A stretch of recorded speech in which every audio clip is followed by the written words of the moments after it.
Hey everyone, finish watching the next episode of Samurai Unexpected Arrival. A young man approaches the city pulling a cart of fishing equipment. He's happy to have arrived, and we see in his cart is a folding Zord. The Rangers, meanwhile, are searching for a Nylok. They return to the Shiva house, and the young man from earlier fires an arrow to the house with the message, "See you soon." Mike smells fish on it, and the team wonders if that's a clue. That night, Jaden is practicing calligraphy when a shadowy one-eyed thing appears over his shoulder. He senses and tries to catch it, but it disappears. Everyone else is oddly insistent that there's nothing there, even G. Jaden searches for what he sensed, and we see a Nylok conjuring up illusions from elsewhere. The next day, the Rangers go out to look for the Nylok again, and meet the young man from before. He's handing out advertisements for his fish cart. Emily notices the handwriting is the same as the message. They confront the man about it, but he runs away, claiming they'll ruin his big moment. Just then, they get a call from G. The Rangers split up. Mike and Emily chase the man. Kevin and Mia go to deal with the Nylok. In the Netherworld, Octoroo and the new Nylok, Volpez, discuss finding out how far along Jaden is with his sealing symbol power. They see Jaden writing out something. It turns into smoke and blocks Volpez from spying on him. Volpez goes out to find where he went. Jaden, it turns out, figured out the Nylok's plan. Kevin and Mia arrive and help Jaden fight Volpez. They call Mike and Emily. The young man overhears and follows. The Rangers find Volpez, stronger than they expected, when suddenly the young man appears and morphs. He's the Gold Samurai Ranger. He's so sparkly. Kevin has never heard anything about a Gold Samurai Ranger in their archives. Do you think he knows about Cam, the other Green Samurai Ranger? They see him display his super speed and incredible but unorthodox sword style. He's also a bit clumsy, falling out of a tree and dropping more trees on top of himself. He defeats Volpez, but the Nylok grows, like always. The Rangers summon the Zords, and the Gold Ranger sends in his own Zord, the Octazord. We see he even has a Mega Mode that he can waste standing in the cockpit, just like the others. Together, they defeat the Nylok for good. The Gold Ranger meets with the Rangers. It turns out he was a childhood friend of Jaden. Jaden gave him the Octazord when his family moved away. His name is Antonio, and he came to help after seeing news about all the Nyloks. This is probably the best Samurai episode so far, and what do you know, Bulk and Spike aren't shoved in. Antonio is fun, even if what he does is sometimes nonsensical. Volpez has an interesting power, but I wonder why everyone is so quick to not believe Jaden when he says he senses something.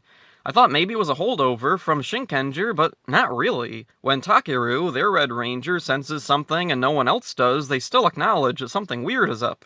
Volpez, the monster of the episode, was voiced by Ari Boyland, who previously played Flynn in RPM. It's always cool when actors return in different roles, but it's disappointing he never got to reprise his role of Flynn, especially considering a certain upcoming special. When Jaden confronts Volpez, they're on a beach. Okay, nothing weird about that, but what is weird is what's on the beach.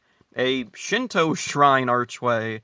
I'm sure in all of California, there probably is some place that has one, but it's still pretty weird. So much of Samurai reshoots scenes to fit Power Rangers' setting. I wonder why this scene wasn't. The flashbacks to young Jaden and Antonio are cute. The young actors can't hide their New Zealand accents too well, which makes me wonder why they weren't just dubbed over. Maybe someone behind the scenes remembered White Thunder Part 2 and figured it would sound weird either way, so might as well just keep the actual kids' performances. Watching Shinkenger surprised me. The bits with red and gold as young kids actually came from the following episode. I don't think Samurai has done that before, take elements from a future episode and work them into another.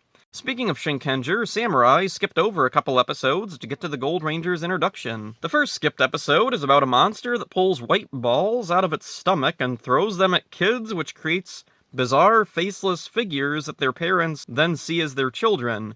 The monster also throws red balls at the Rangers, which stick to them and become bizarre red creatures that cry and act like toddlers.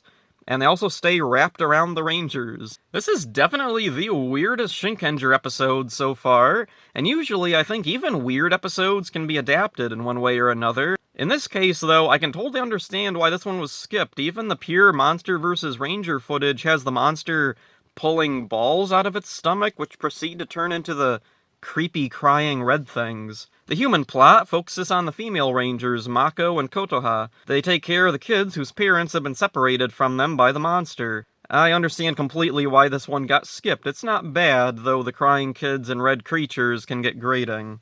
The next skipped plot is all about a foreigner, Richard Brown, who wants to join the team. He insists on becoming a pupil of the Blue Ranger. I remember a lot of fans saying this dude was the inspiration for Bulk and his role this season. I really think this episode could easily work with Bulk and Spike in Richard Brown's place. The monster of this episode doesn't show up until almost halfway through, which may be the reason this one got skipped. The monster is a fire-breathing elephant? Not too weird, definitely not as gross and bizarre as the last episodes. He's destructive and creates fires, but I don't see why that would be an issue at this point in the series. Of all the skipped episodes of Shinkenger, this one I think is the most disappointing to have been skipped.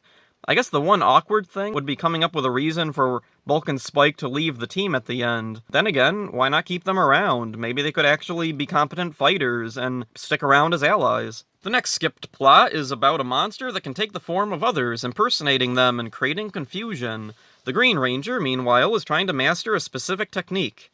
Decker and Dayu's counterparts get a teensy bit of follow-up. I'm not sure why this plot was skipped. It's similar to the Wannabe Ranger from Mighty Morphin. Despite the plot being skipped, some fight footage ended up in the second Christmas episode, because the monster is red and green, and I think he's supposed to resemble a Christmas ornament. His impersonation ability is completely gone, and he's just a generic monster.